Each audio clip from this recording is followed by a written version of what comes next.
Hey everybody, just a little discombobulated here by turning things off and pausing videos while I do this video. Just jumping on here.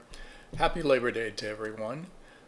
Charlotte had their Labor Day parade today. Labor Day parade is supposed to be in celebration of the workers and workers' rights. Um, but some of the things are lost on people. I think we have over the years gotten, depending on where you fall in the economic fall line and fault line or range, that some things have made you numb to certain things, and Labor Day is one of them. Some background on Labor Day is, and we can go through this together. So, Labor Day's purpose is to recognize the social and economic contributions and achievements of American workers, honoring the labor movement and the struggle for better working conditions, safety, and rights. Celebrated on the first Monday of September, it provides a day of rest and leisure, symbolizing the unofficial end of summer for most people. Lot to unpack there. And so, particularly with today's holiday, all over social media, and if you Google it, you can see that only certain companies are closed today in honor of Labor Day and workers' rights. Costco is closed today, and some other companies intentionally are closing today. But some of the big retail box companies are not closed today. Target is not closed. Walmart is not closed. Amazon is not closed. If you work for the government, you have the day off, whether it's on the federal level or the state level. If you work for the banking industry, you have the day off. And depending on nonprofits or anything like that, you also may have the day off. But if you work, say, depending on Amazon's warehouses are not closed today. Their offices are closed today, but their warehouses are not closed today. The military doesn't get a day off. Fast food restaurants don't get a day off. Uh, the post office, I actually saw a postal worker come through the neighborhood today delivering a package. They don't get the day off. Generally speaking, the mail processors get the day off because it falls on a Monday, just like the banks. But not everybody gets to celebrate Labor Day being off. People continue to labor on Labor Day. I used to be one of them. And maybe another one soon enough once I try to get back into the workforce, because I've talked about this on other videos about my Social Security benefits not being enough, trying to support a small business, which is kind of like, I won't say it's stagnant. As far as getting the money in for the business, that is stagnant. But setting up the business, that is a slow snail's pace going on. And I didn't know that at the beginning when I chose to go this route, but now that I'm in it, you don't know what you don't know, and I'm learning that. And so today on Labor Day, I'm laboring. I'm helping my housemate out, who's president of the HOA. Meaning he can't do all this by himself, so I volunteered my time to help him out. So I've been laboring on that today. He was laboring in the neighborhood today about cleaning up trash and all of that. Because neighbors won't do it themselves. Like, it's this whole not in my yard, not my problem mentality. If we were to just change that just a little bit, you walk out your door, and right there on the curb in front of your home, you see an empty soda bottle or an empty Red Bull can or whatever it is. Is it really going to kill you just to pick it up and put it in your garbage for the next pickup, particularly when when you're in an unincorporated area and the city doesn't come through to pick up the garbage? Is it really going to kill you to do that? If each one would do their little part, then the rest of us wouldn't have to do so much, particularly when it's not our job to do it in the first place, but we do it because we want our neighborhoods and our streets to look like something. But I digress. And so the dark side of this is that if you were a federal worker after February 1st and continuing up to today, your job could very well be in danger if you have not already been fired. That's a real thing. And you don't hear them talking about, very few people talk about that, particularly on social media, except for financial people. They talk about that. Government workers talk about that when they do their YouTube channels about government jobs. They used to talk about how to get a government job. Now they're talking about the plight of government workers. When you go to work, you don't know if that's going to be your last day or not. The woes of the postal system. Since Trump's first term, and they installed the postmaster who has recently resigned during the beginnings of Trump's second term, who was installed by Trump. The post office hasn't been the same since then. And it's woefully not like the post office used to be. You know, we get alerts about our mail, and then sometimes those alerts are wrong. We don't get the mail that the email says we're going to get that day, and it may be 2 days. In the area of Charlotte where I live in, there have been news reports of people not getting their mail. In some kind of way, people were listed as being deceased, or bags of undelivered mail have been found. Postal stations are understaffed. And then the debate is around whether you should get a minimum wage or a living wage. And honestly, I don't think there are very few companies that could pay a living wage, particularly when, say, someone who needs a dwelling to live in, whether it's a 1-bedroom apartment in one standard bedrooms. I mean, you can't say you don't. You have to figure in where the apartment is, the transportation, the utilities, what it's not going to have that's going to cost you more money. What? No washer and dryer in the apartment, no washer and dryer on the apartment location. Whether you have a vehicle or not, how far are you from the bus stop? How far are you from the light rail? Are you within the light rail? And then, of course, the cost of riding the light rail, the cost of riding the bus in Charlotte, the cost of using ride shares when there's inclement weather and maybe the bus is shut down for that time. All of that, plus the amount of rent, the amount of utilities, the food that you have to buy, the furnishings for it. You cannot not have internet service. You cannot not have other things in the apartment. And so when you just talk about rent in itself, where the average 1-bedroom apartment in Charlotte, North Carolina is $1,500. All financial representatives say that you should not be paying out more than 30% of your income in housing. And housing is not just about the rent and the mortgage, it's about everything included in that. The average person, the average worker today actually pays about 45% of their income just for housing.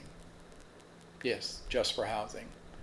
And there are reports coming out that new graduates getting into the workforce, it's rare across the country where they are not priced out of buying homes. And so they have to sink all their money into high-priced rentals where that money is not going to help them buy a home in the future. And so nobody is talking about a living wage. People want the minimum wage to be changed. In the state of North Carolina, the minimum wage is still equal to the federal minimum wage. It's still sitting at $7.25 an hour. Nobody can, and companies don't have to pay more than that if they don't want to. But they won't get the right workers if they don't. But those workers who make more than that, it is still hurting them indirectly, because if the minimum wage stays at $7.25 an hour and you have a job that pays, say, $20 an hour in the state of North Carolina, more than likely, if you go to a state where the minimum wage has been raised to $10 an hour or $12 an hour like it is in Missouri, or maybe $15 an hour like it is in Washington State, your $20 an hour job in North Carolina, in those states, more than likely would be more than that, because they have to keep the gap in between the minimum wage and then the workers' wages to keep them in the companies, to make that wage competitive. And so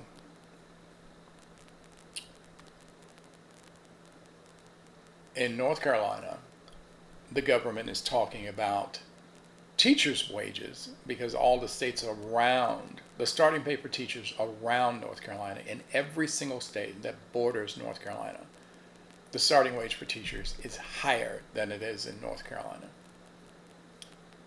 But the government, the legislature, doesn't want to give them a raise, and it's a battle. The Democrats want to give them a raise.